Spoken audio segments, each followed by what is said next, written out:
Hey Kev, let's follow this trail over here. This looks like there might be something waiting down there. All right. Hey, wait a minute. Do you hear that? Yeah, I thought it was just me. What the heck is that? I don't know what that is. Whoa, do you smell that too? That's unbelievable. Hey, look. What the? Hey, look, those branches are moving over there. What the heck is that? Holy cow, is that what I think it is? Look at that thing. Oh my God. It's a freaking Sasquatch. Welcome to the Bigfoot Terror in the Woods Sightings and Encounters podcast. I'm your host, W.J. Sheehan. Hello, everybody, and once again, welcome to this, our show of shows. I'm W.J. Sheehan, author of the series Bigfoot Terror in the Woods Sightings and Encounters. And we are so glad that you could join us today. If you have interest, all of my books are available at Amazon in both ebook, paperback, and now audio format at Audible, Amazon, and iTunes. So soon, folks, Volume 1's going to be up on Audible. It's in for approval by the Audible people right now. But as of this podcast, Volumes 2 through 6 are available in audiobook. So keep your eyes out for that. And I have a little surprise for some of you. I'm just wrapping up a book on exorcism.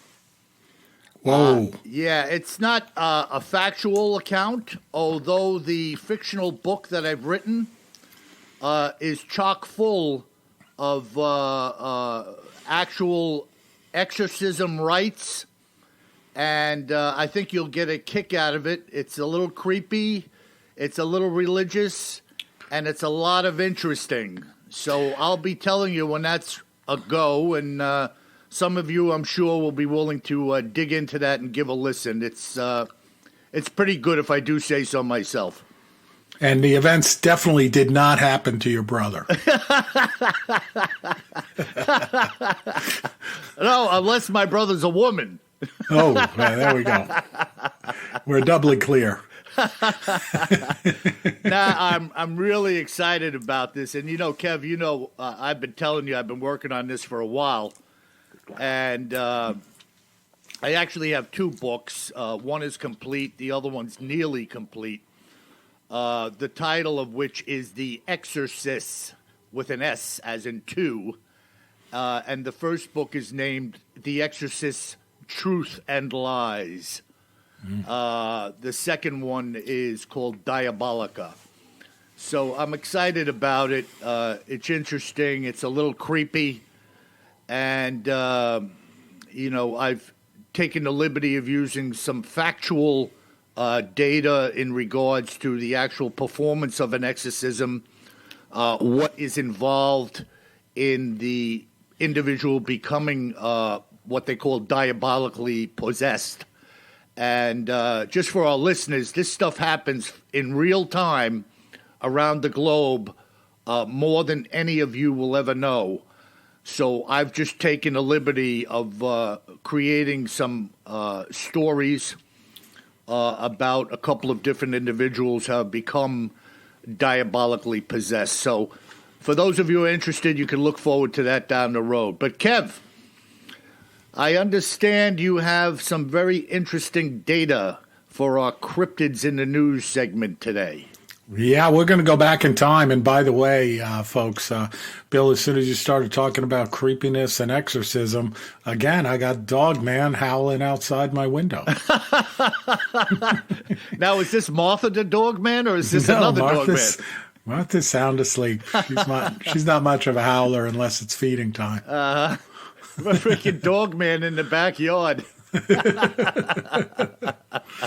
Yeah, we're going to go back in time today. Pretty cool. I found this old article about Sasquatch that appeared in a magazine called Maclean's.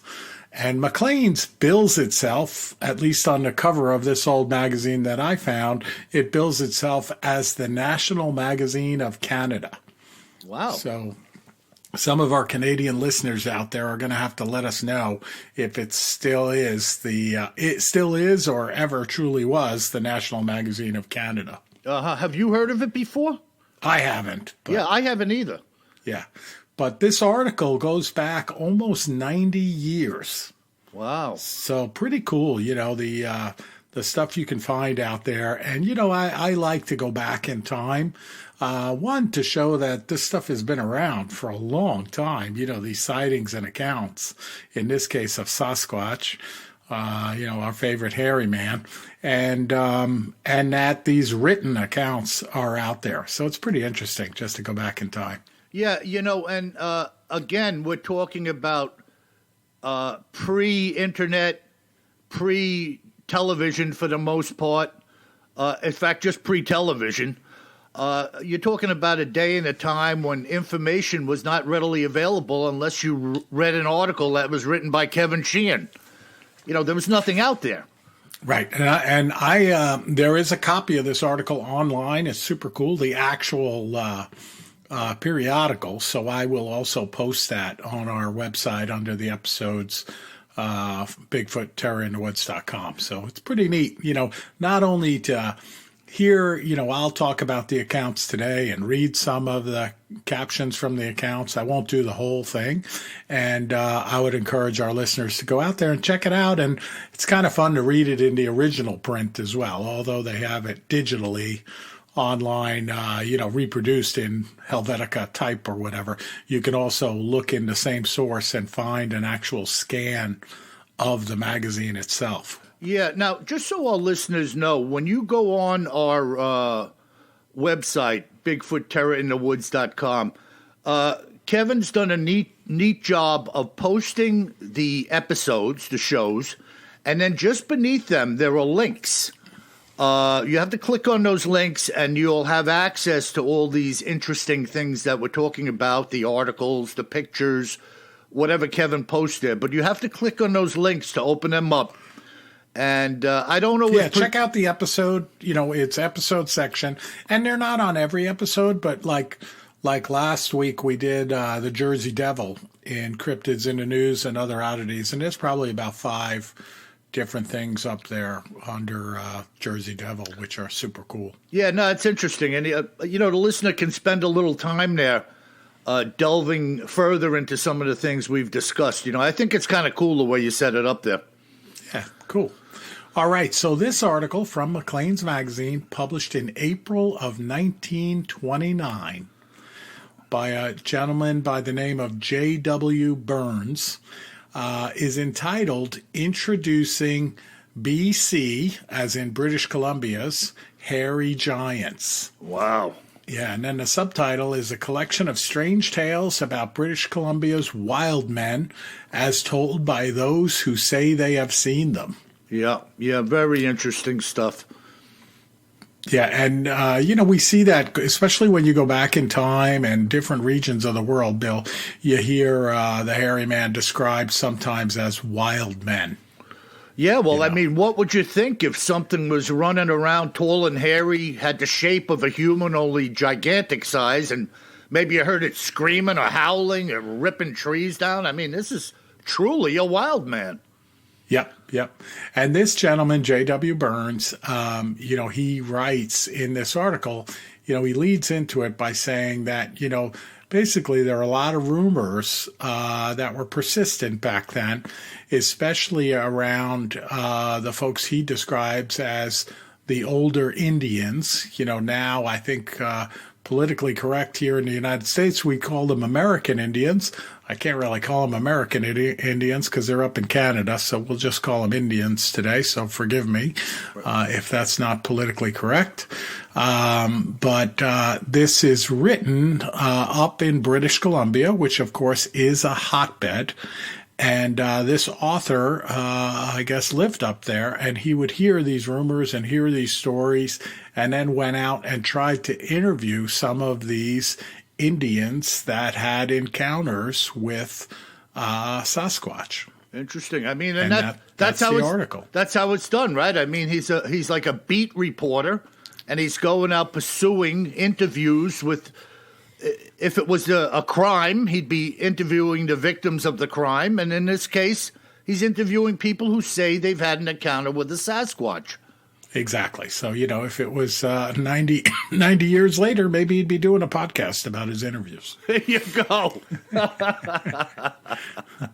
So we're going to talk about a couple of these accounts. The first one is entitled "The Wild Man at Agassiz."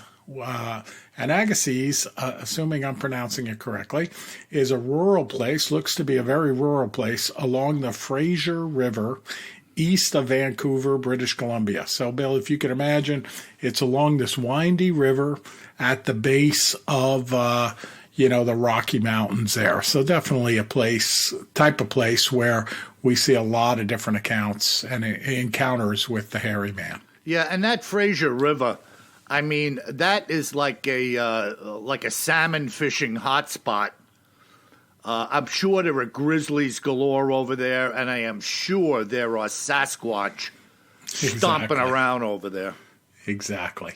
And this account occurred in September of 1927, so a couple of years before the article was written. And it goes like this, that there were Indian hop pickers were having their annual picnic. So I guess maybe this was for some of the microbrew beer in Vancouver back then. Oh, did you say hop pickers? Yeah, picking hops. Oh, okay. Yeah. And a few of the younger people volunteered to pick a mess of berries on a wooded hillside, just close by to the picnic grounds where they were having the picnic. And they only had started to pick when out of the bushes stepped what they describe a naked, hairy giant. Wow. Yeah. And it was first noticed by a girl who was in the party, and she was so badly frightened that she fell unconscious to the ground. Whoa. Yeah. So, scared enough to faint. That is crazy. And then, one of the other Indians named Point, he saw this girl collapse, and he ran over to her assistant, and he was astonished to see this giant just a few feet away. Holy smoke. Yeah, and the giant turned and continued to walk at an easy gait across the wooded slope in the direction of what he describes as the Canadian Pacific Railway tracks. Wow. So I guess the railroad came by pretty close there, and this giant walked away. Now, interesting right off the bat is the fact that the Indian named Point sees the woman pass out and fall, runs over to his sister. Now, we don't know what he's talking about when he says a few feet away. But let's just say I'm running over to help you as you collapse.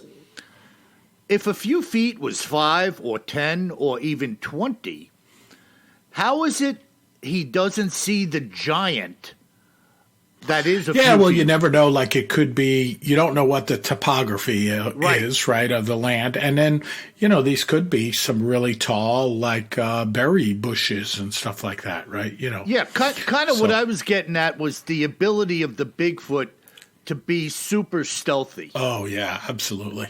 I was talking in our last podcast, I think, about the Expedition Bigfoot show, which I'm encouraging everybody to check out. The woman on there, Miss Mayor, had said when she was investigating the silverback gorillas that at one point she was 2 feet away from a 450-pound silverback and didn't know it was there. Yikes. I mean, think about that. These creatures, now I'm not comparing Bigfoot to a gorilla. I mean, why not? We can. They're tall, they're hairy, they're monstrous, they're super powerful. But the thought that this gorilla would not move or could have possibly even snuck up on her to get 2 feet away from her is remarkable to me. Agree. Absolutely agree. Let's just talk about stealth. Yeah. So the thought that a Bigfoot couldn't be as stealthy is, we know they're stealthy. Yep.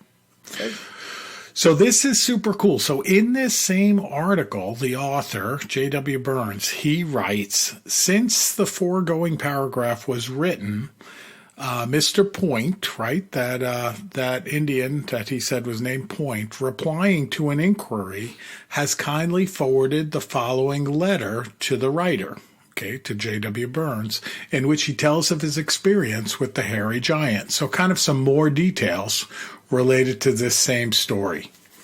So he says, Mr. Point writes, Dear Sir, I have your letter asking if it's true or not that I saw a hairy giant man at Agassiz last September while picking hops. He says it is true, and the facts are as follows. This happened as close to September 1927 when we were having a feast. Adeline August, I guess that's the girl, and myself walked to our father's orchard, which is about 4 miles from the hop fields. We were walking on the railroad track and within a short distance of an orchard when the girl noticed something walking along the track coming towards us. I looked up but paid no attention to it as I thought it was some person on his way to Agassiz. But as he came closer, we noticed his appearance was very odd, and on coming still closer, we stood still and were astonished, seeing that the creature was naked and covered with hair like an animal. We were almost paralyzed from fear. I picked up 2 stones with which I intended to hit him with if he attempted to molest us, but within 50 feet or so, he stood up and looked at us. He was twice as big as the average man, right? Twice as big. Yeah. With hands so long that they almost touched the ground. It seemed to me that his eyes were very large and the lower part of his nose was wide and spread over the greater part of his face, which gave the creature such a frightful appearance that I ran away as fast as I could. After a minute or two, I looked back and saw that he had resumed his journey. The girl had fled before I left, and she ran so fast that I did not overtake her until I was close to Agassiz, where we told the story of our adventure to the Indians who were still enjoying themselves. Old Indians who were present said the wild man was no doubt a Sasquatch, a tribe of hairy people whom they claim have always lived in the mountains, in tunnels and caves. Wow. Pretty cool, huh? So I guess it's like the first story we're hearing is like the story that's retold, right? And then then when Mr. Burns, the writer, reached out to Mr. Point directly, Mr. Point told us the first-hand account, which is slightly different. Right. And, you know, you're right on that because I'm thinking to myself, what happened to going to assist a girl who had fainted? Exactly. I mean, so it's like the telephone game, right? Exactly. You know, yeah. Yeah, so this girl had already booked. And he's trying to catch up with her himself, like, I got to get out of here. Exactly. Holy exactly. mackerel. So pretty cool. Yeah, pretty and, cool. you know, here we go. Mr. Point said that they were near an orchard. And I have numerous accounts of Sasquatch picking fruit, getting fruit from trees. I mean, they're well aware of what's around them and when it's around them. For instance, Kev, you know my friend Danny, the fisherman. Yep. Danny's a great hunter. He hunts mostly deer and turkey. But he knows certain areas where he hunts and certain bushes and trees that attract, in particular, the deer. He was telling me just yesterday, I think, or the day before yesterday, we were talking, and he said that the deer were attracted to these holly bushes out at Montauk. He said they pick the berries off the holly bushes or stand by them and eat the berries that fall to the ground underneath them. So, I mean, these animals are familiar with their surroundings, and they know when to check certain places for what they like. No doubt about it, yeah. So I'm sure the Sasquatch are avidly aware of when fruit is on the trees, and they know it's going to be a little while before it's like really good enough for them to eat, just like we would, you know? Oh, yeah. I mean, and just like the bears do, you know. Kev, tell the listeners that funny story while we're on this subject about Martha and the tomato. Oh, you mean how she picks them and lays them in the yard? Yes, they'll get a kick out of that. Is incredible, yeah, and so really, it lends itself to exactly what I'm saying. She's a dog. It does, and this is absolutely true. So, and I have heard other folks with Labrador Retrievers, at least quirky Labrador Retrievers like mine, speak of something similar. So my Labrador Retriever, Martha, who you hear us talk about, or Big Martha, she loves tomatoes. Loves, if you offered a red ripe tomato or a hamburger, she would take the tomato every time. Like, it's kind of wacky. I mean, she absolutely loves tomatoes. And if you think about it, like, I don't know if any of our listeners out there have ever grown tomatoes, which I do. I do grow tomatoes. When you come close to a tomato plant, it has a really strong smell of tomatoes, almost like oregano. Plants smell like oregano, of course. But a lot of folks, don't realize that tomato plants, have this very unique smell.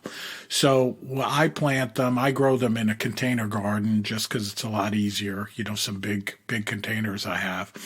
And I have a fence around them, basically, what we would call a chicken wire fence, about 4 feet tall. And a lot of my neighbors think I have it to keep the deer out, but I have it actually to keep Martha out.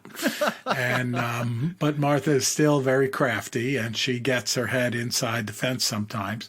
And I told Bill that a few years ago we started to see her where she would grab a green tomato. If there were none ripe and she got her head inside of this chicken wire, she would pull a green one off of the plant. And we watched her really closely, and she would kind of hide it in her mouth like a retriever does.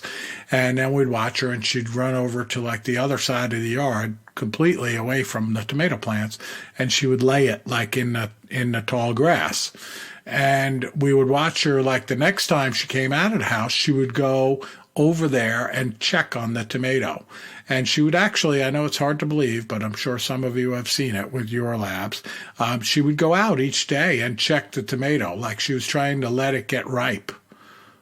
Because, of course, a green tomato tastes terrible compared to a perfectly ripe tomato. So, getting to your point, Bill, I mean, animals definitely know, when something's ripe and ready to eat. Yeah, I mean, I love that. I don't know if they know what the ripening process is or if it's magic or whatever, but she goes right to the spot where she left it and checks on it. Yeah, and I mean, obviously she knows that the darker color, whether or not she can see red or not, I don't know if they can, but... Yeah, I think it's probably the scent. Yeah. Right? Because a ripe tomato, again, if you had the keen snout of a furry beast like Martha, you could smell or the difference between a ripe tomato and a green tomato. Yeah, I love that story. The fact that she hid it, like, oh yeah, she didn't want to damage it. She just kind of gummed it or put it in her mouth and placed it gently somewhere to protect her prize, And exactly. Then, unbelievable. Exactly. I love that story. I think it's fantastic. Furry beast. Wow. Cool. So that is one encounter. I'm going to tell you a short second encounter, but I'm not going to go through this whole one, but just to give you another feel. This one's called Peter's Encounter with the Giant. Huh. And this one, he writes about another Indian. He says that it happened in the evening during the month of May, 20 years prior. So around 1909. Wow, that's a long time ago. Long time ago. And he says he's walking along the foot of the mountain about a mile from the Chehalis Reserve. And I looked up the Chehalis Reserve, and it's not far away from the previous encounter. So, just to the northwest of the encounter I just talked about, along another river called the Harrison River that comes in there very close to the Fraser. Now, this is also in BC, Kev? Oh, yeah, it's very close by. Okay. I mean, I didn't do the distance, but it looked like about 10 miles away. Yeah. And he says, I thought I heard a noise, something like a grunt nearby. Looking in the direction which it came, I was startled to see what I took at first sight to be a huge bear crouched upon a boulder 20 or 30 feet away. I raised my rifle to shoot it, but as I did, the creature stood up and let out a piercing yell. Wow. Yeah, and he writes, it was a man, a giant, no less than 6½ feet in height and covered with hair. Wow. He was in a rage and jumped from the boulder to the ground. And he said, I fled, but not before I felt his breath upon my cheek. Whoa. Yeah, pretty cool. So this thing must have bolted after him, but didn't attack, just really wanted to kind of charge him out of the area.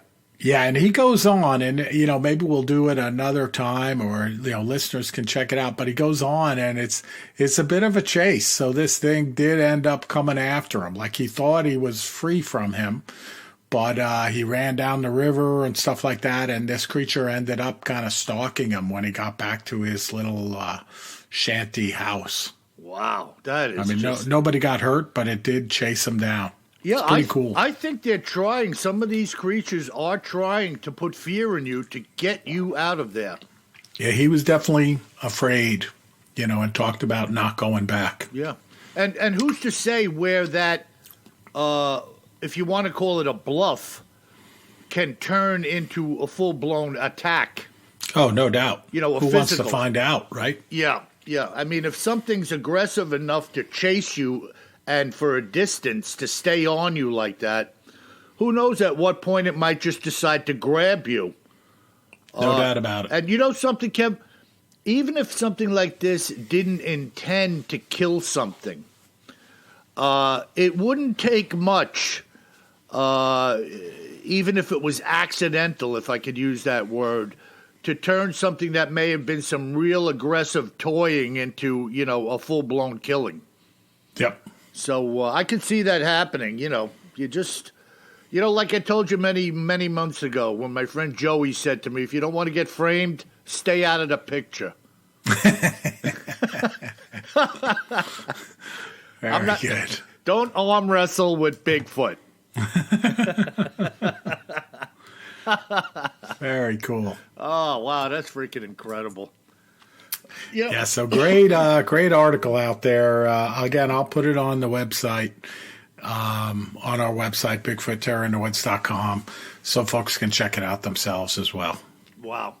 Well, I have a really interesting, this is a very bizarre story here, and it just shows me, and I think it'll show the listeners, that these creatures are inquisitive. They see things, they observe things, and they kind of want to know, remember the old statue, Kev, where they'd show the monkey holding a human skull in its hand, looking at it? Do you ever see that? Yeah. There's like this little chimpanzee, and he's holding a human skull with his head tilted, like he's wondering, what is this? And it was a play on us looking at them like, what are you? Yeah. That type of thing.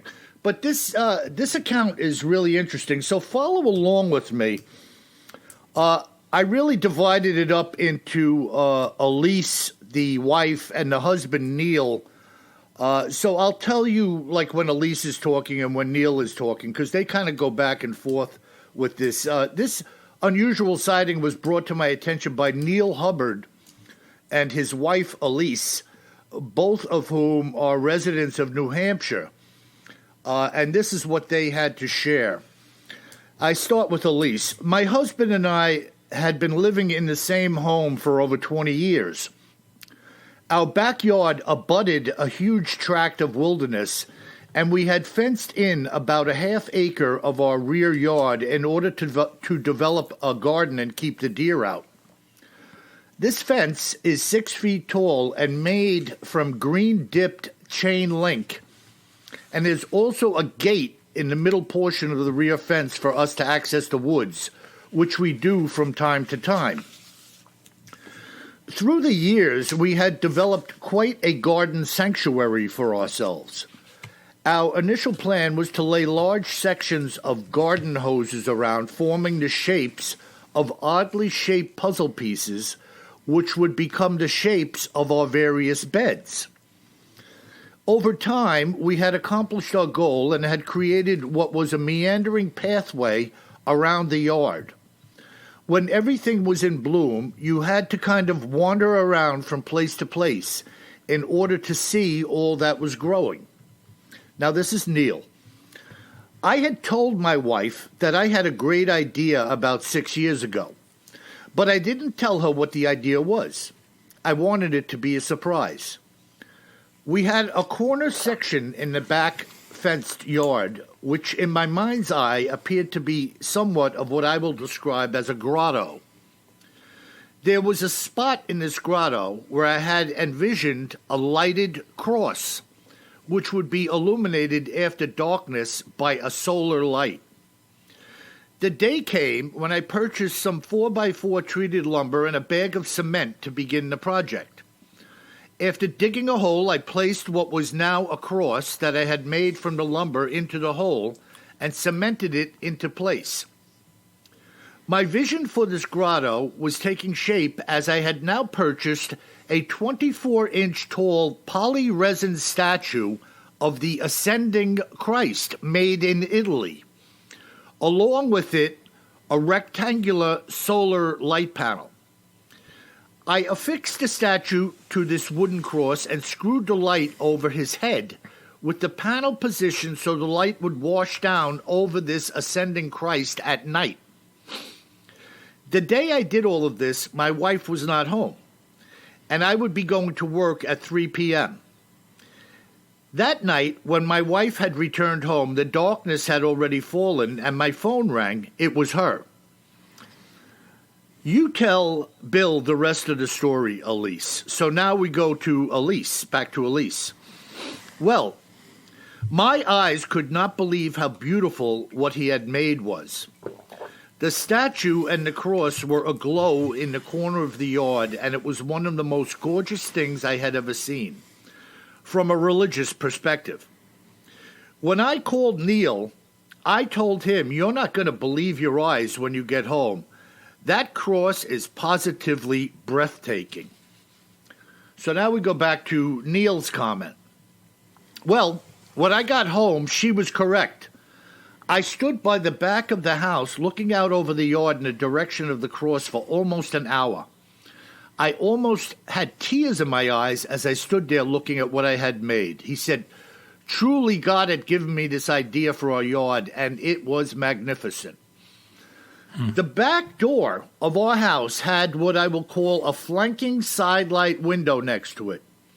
On cold days and at night, I crack open this door or window and smoke, holding a cup of water in my hand for the ashes. In this spot, and frankly, whenever you look out of the kitchen at night, the upper half of this cross can be seen bathed in the solar light panel's light. Through the years, I had replaced a couple of the lights as they had failed from being outdoors. Well, one night while I was smoking, I was looking in another direction when I thought the light went out. In other words, I kind of thought that it was on and had gone out, but I wasn't certain because I wasn't really paying attention to the cross at that time. I was just smoking and kind of daydreaming. The light was automatic, and it was now off, so in my mind, it was broken again. Stepping away from the door, I told Elise what had happened, and she said, "Yes, I know. I meant to tell you it was going on and off the other night as well." Now, this little grotto space was in a shaded area that didn't get much sunlight. So in order to make this work, I had purchased a solar light that had a 15-foot long wire on it, which was affixed to the solar panel being placed out on the grass in the sunlight away from the cross. There was really nobody in our yard except for the two of us, and we both knew that the wire was laying there when we walked around, but if you didn't know, or we didn't forewarn you of it being there, you could easily trip over it. So, the morning after this had happened, I went out to see if anything was broken that I could fix before buying another light, and I saw that the wire had been pulled out with the stake and the solar panel. It appeared as though someone or some animal had tripped over it, as I just described to you. Well, I put everything back into place, and when I came home that night, it was working. Later that week, my wife had said that it was going off and on again. And as I stood by the back door smoking that night, I saw for myself that it was happening. Looking back, this particular week was moonless and very dark, and why I mention this will become very clear in a moment. Several weeks had passed, and the moon phase was waxing greater with each passing day until it was just about full, and the night was crystal clear. As I stood by the window smoking, as was my habit, I was looking straight at the cross, and I swore to myself that something had actually stepped in front of the light, blocking it from view. As far as lights go, this was only a small square of LEDs, maybe 5 inches square, which projected a narrow, soft shaft of light over the body of this polyresin Jesus. There was almost no wash from the light occurring more than a foot or so on either side of it. In the moonlight, and now being mindful of what I had just seen, I could vaguely see the outline of something enormous in front of the cross. As my eyes focused, I realized that whatever this was, it was gigantic, and I could now see it shifting slightly from side to side. This was evidenced by it moving in and out of this soft wash of light to the sides of the bushes. Suddenly, this thing turned to the left, and I saw a long arm swing as it stepped away. Not being a fan in any way of the so-called Bigfoot, I knew immediately that this was what I was looking at. That's all I can say. I stepped away from the window, not really knowing what, if anything, to say to Elise, and my mind was suddenly in a fog. The following morning, the irrigation sprinklers had been on, running through the various zones starting at 3 a.m., and the grass and flower beds were well watered. As I walked out back by this grotto, I was looking for evidence of what I had seen the night before, which was something I hadn't done the morning I saw the wire pulled up and the solar panel.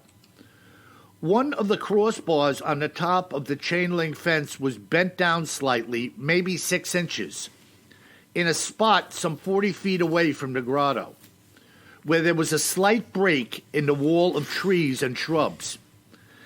As I walked over to look at it, there were several deep impressions of a large foot in the soft soil of the bed, as well as what I could tell were more footprints in the lawn going over to the foot of the cross. This Bigfoot was in some way attracted to this illuminated object in the middle of the night, and was coming in and out of our yard to stand in front of it and look at it. It was blowing my mind. 2 days later, the moon was full, and my wife was at her girlfriend's house for the evening. Being off, I purposed in my heart to put a pot of coffee on and hang around the kitchen, watching for something to happen, and happen it did. I was pouring a cup of coffee when out of my peripheral vision the light went out. I stepped over by the door, and I could perfectly see the outline of this massive beast. The top of the cross was over 5 feet tall in the grotto, and the top of the Bigfoot's head was at least 3 feet over that.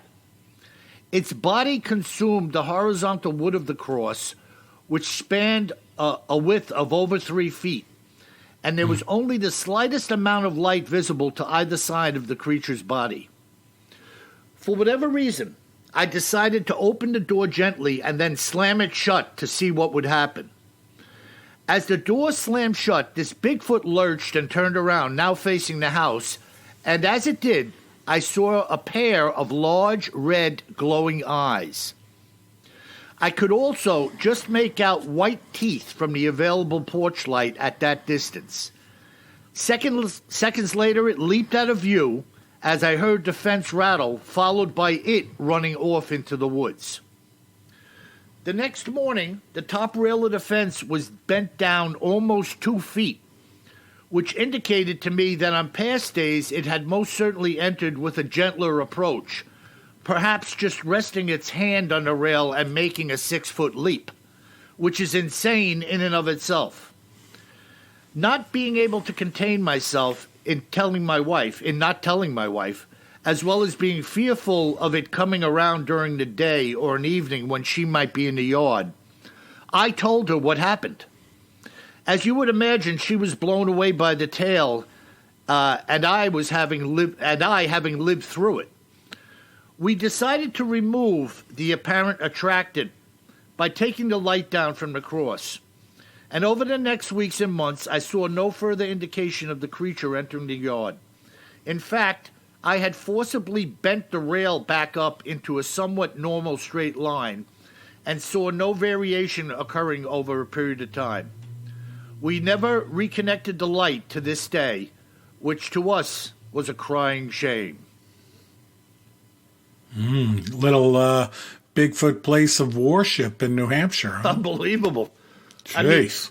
And it's interesting, too, how they both thought that there was a problem with the light going off and on, and he had a couple of them fail on him from being outside. Sure. But the way, fate would have it, he's standing there one night in the moonlight smoking and realizes, hey, wait a second here, like I'm seeing an outline of something there shielding the light. But it had to be the right circumstances for the evidence to fully come around, Yeah, no, that's wild. Yeah. Wild story. Jeez. Yeah, I mean, And we got the red glowing eyes again. Ugh. Yeah, but you think about it. I mean, even in human terms, right? We're drawn to light.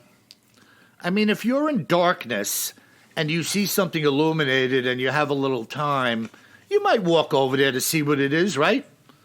Oh, yeah, especially where there was never anything illuminated before. Right. So if this creature, this was its domain, and it was kind of used to walking around in this woods, going to and from someplace, and suddenly a light appears there, he's like, what's that?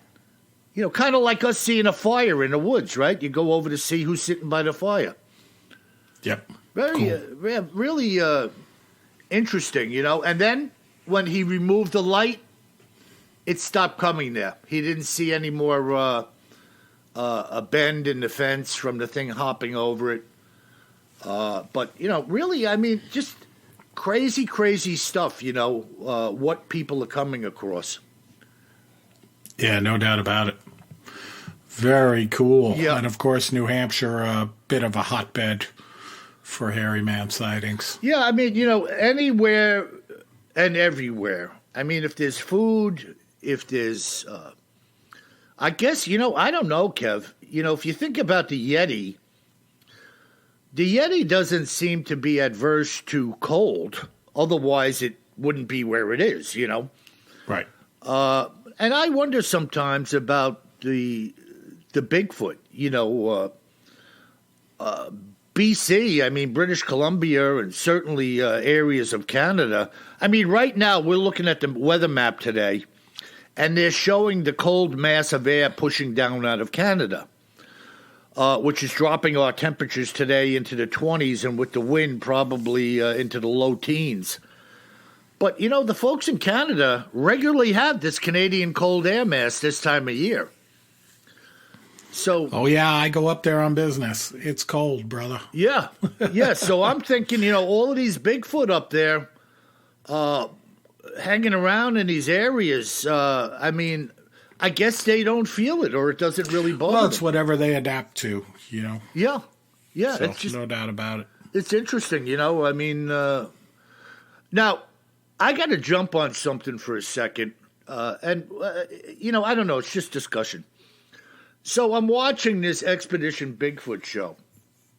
And on 2 occasions, they picked up some thermal imagery of the one, I swear to you, I mean, this is a Bigfoot. And the second one, another one of the investigators picks up on a real hot image that appears to be standing next to a tree. On both occasions, these two images that were seen, and I mean they look as hot as a bonfire on the thermal imager, and then they were gone. But it's not the fact that they were gone that I want to talk about. In both of the filmings, it looked like these two images slid behind the corner of a straight wall. In other words, I don't care how big the trees are, and they weren't gigantic. We're not talking about sequoias here. They were like normal trees. In both of these instances, it looked like the thermal image stepped behind a vertical straight line, similar to you filming me, say, walking behind the back of a building with a camera, a concrete building. And I couldn't wrap my mind around. Now, I mean, some of the naysayers would say, well, it's staged, it's CG, it's whatever. But to me, I don't buy that. But what I was wondering was, it was almost like they slid behind a veil. Like they were in one dimension and just like moved off into another zone or dimension. Very, very strange. You know, because Kev, if you were filming me with infrared, and I was hiding behind a tree in the woods and you saw like my right arm sticking out, I don't care how dense that woods is. If you were zoomed in on me or watching me and I started to move away from that tree, even if momentarily I was obscured by certain things, you could see patches of my heat through openings in the leaves and the canopy or whatever as I moved away. Yeah, I suppose unless you move behind a couple of trunks, Right. of tree. Right. And it was very interesting. Very, very interesting indeed to see this type of thing going on. And I was just left puzzled. I mean, I believe what these people are doing is legit. And their motives are pure. So I'm following along with them, and I'm saying, man, this is just very bizarre behavior. Anyways, I just thought I'd bring that up because it's all grist for the mill, as I say. Oh, yeah. You got the Harry Potter invisibility cloak going on. Freaking weird, man. Bigfoot, I mean, yeah. Just strange stuff going on, which fuels the fire that I lit, which is that I believe there's a couple of different things going on here, and I'm not too sure what they are. And to be honest with you, I'm never going to have the answers. It's all subjection and imagination, whatever you want to call it. I just have my own feelings about some of these activities, Very bizarre. Very cool. Good stuff. Yep.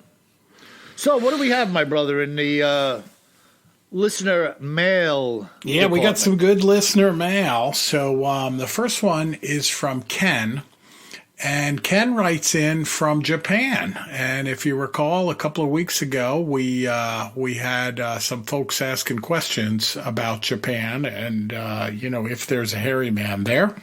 And Ken is actually writing back related to that. So he says, just to let you know, I love your podcast. It's both fun and informative. I just listened to your podcast and heard another listener's comments who is also in Japan.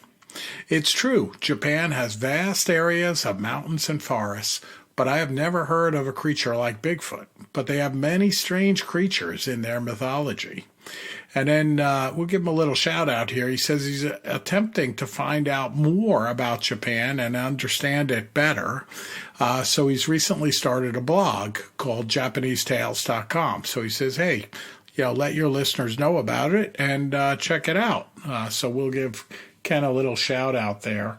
And then I wanted to mention too, so, when we had the person write in from Japan initially, I was and then thinking about after seeing Ken's email, I was thinking, maybe we'll do something in the other oddities segment, because the only thing I think of that's super weird from the times I've gone to Japan is this suicide forest. Have you heard of that, Bill? Yeah, that is freaking disgusting. It's creepy. Yeah. And you talk about demonic and my book on exorcism. Absolutely. Yeah. People, I'm telling you, you have no idea the stuff that is going on under your nose around the globe in regards to the demonic. Yeah. And in this book, or these books that I'm writing, like I said, I've taken the liberty of bringing fact and fiction together. But, the Catholic Church, of which I am a part, actually has the rites of exorcism. And this is a grouping of prayers and basically a format that's used by priests in exorcising demonic entities from human beings. This wasn't written up as a comic book. This is the real deal, and people do get overcome by these things, which is exactly what I believe is going on in that suicide forest. Yeah, so this place, it's out in rural Japan on the slopes of Mount Fuji, beautiful Mount Fuji. The Japanese name for the forest is, and I'll do my best to pronounce it, but Aokigahara. And, and the legend or the mythology around the forest is that a lot of spirits of dead people go there. And, way too many people go out there, especially young people, and they end up committing suicide there. So it's a big problem for Japan, and it is viewed as, some type of evil thing going on in this beautiful setting. So maybe we'll put that in cryptids in the news and other oddities one of these days. Yeah, I'll put it on the list. Yeah, let's do something on that, Kevin. Maybe we could expose a little something for some people to grab a hold of, other than going in that woods and shooting themselves. Exactly. They have signs. They have signs and stuff. Yeah, that's what they say on on all the trailheads, knowing it's a spot of high suicide, to kind of don't forget your family, and call someone. Kind of don't do it. Yep. It's such a terrible, terrible problem, just everywhere, not only in the suicide forest. Yeah, no, it really is. Yeah, all right. So we'll go to our next note from Mark. And Mark's subject got my attention. It says, Bigfoot, Yahweh.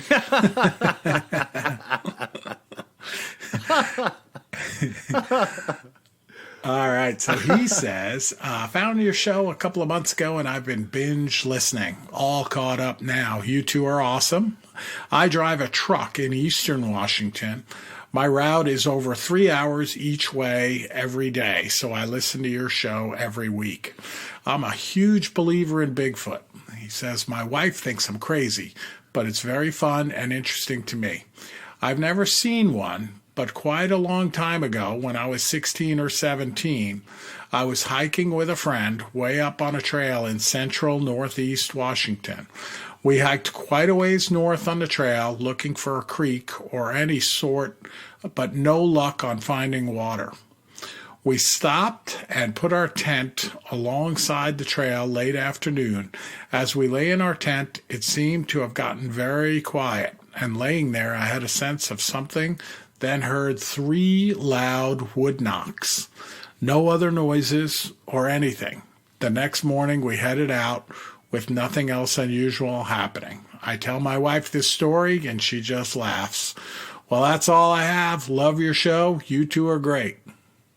Wow, that's awesome, Yeah, thanks, Mark. Thanks for the kind words, and thanks for sharing the account as well.